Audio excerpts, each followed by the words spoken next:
वो कहते हैं ना, कुछ बुरा होने वाला होता है तो रात भी बहुत काली होती है। ठीक वैसे ही आज एक काली और भयानक रात थी। उस रात 2 बज रहे थे और एक आखिरी कॉल, जिस कॉल ने सबको हिला दिया था। उस रात सुनसान सड़कें, तेज बारिश, तूफान, मौसम बहुत ही खराब था। तभी पुलिस स्टेशन में एक कॉल आता है। जब पुलिस ने कॉल उठाया तो कॉल उधर से एक लड़की की भारी सी आवाज़ थी और वो लड़की कह रही थी, मैंने कुछ बहुत बुरा कर दिया है। और कॉल कट हो जाता है। जब पुलिस कॉल को ट्रेस करती है तो उससे पता चलता है कि वो कॉल तो किसी दूर पुराने से इलाके से आ रहा है।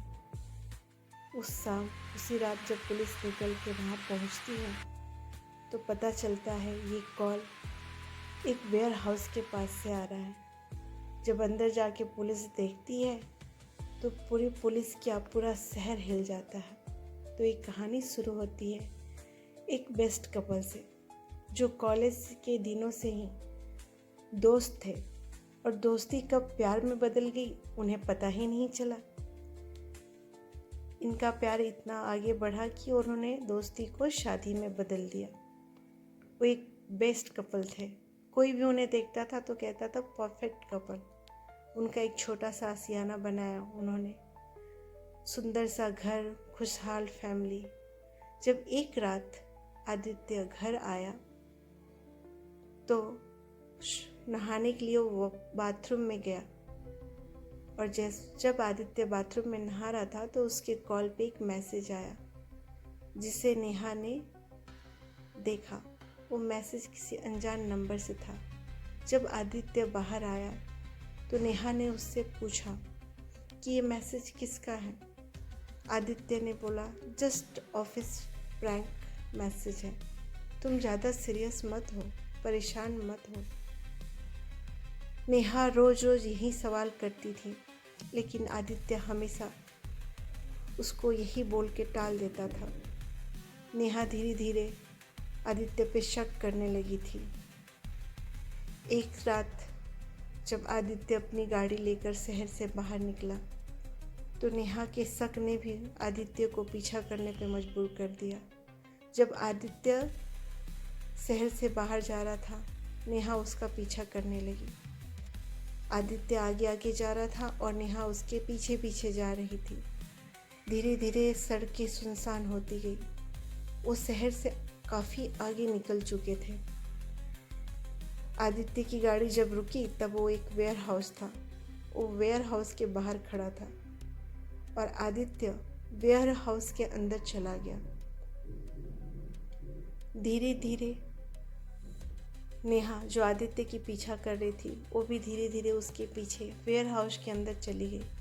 जब उसने आदित्य को एक लड़की से बात करते हुए देखा, हाथों में हाथ देखा, नेहा का गुस्सा फूट पड़ा। वो बिना कुछ सोचे समझे आदित्य पे बौखला सी गई। वो आदित्य को मारने पीटने लगी और इसी मार पीट में ही आदित्य को धक्का लगा और वो जोर से गिरा और वो एक लोहे के रॉड से टकरा गया। जब तक नेहा को होश आता तब तक बहुत बड़ी घटना घट चुकी थी। नेहा और वो लड़की परेशान हालत में वहाँ पे खड़े थे। नेहा जब देखी आदित्य की ऐसी हालत, वो घबरा सी गई। उसे समझ नहीं आ रहा था कि वो क्या करे। तभी वो लड़की आई और उसे बोली कि तुमने बहुत गलत किया, मैं उसकी बहन हूँ। जो तुम समझ रही थी वो ऐसा कुछ नहीं था। नेहा ये सुनते ही फूट फूट के रोने लगी। उसने पुलिस को ठीक 2 बजे रात, वही आखिरी कॉल नेहा का, जब उसने पुलिस को कॉल किया और पुलिस को अपनी की हुई वारदात के बारे में बताया। पुलिस जब नेहा की सारी बात सुनी तब वो कॉल ट्रेस की और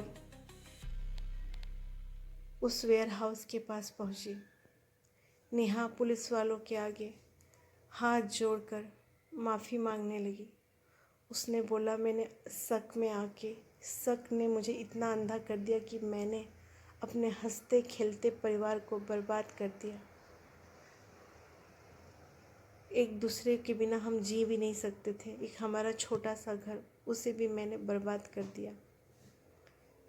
ये कहते कहते वो रो पड़ी और आदित्य की बहन, जो नेहा की आंखों में देख के मानो सवाल कर रही हो कि तुमने क्या किया, और नेहा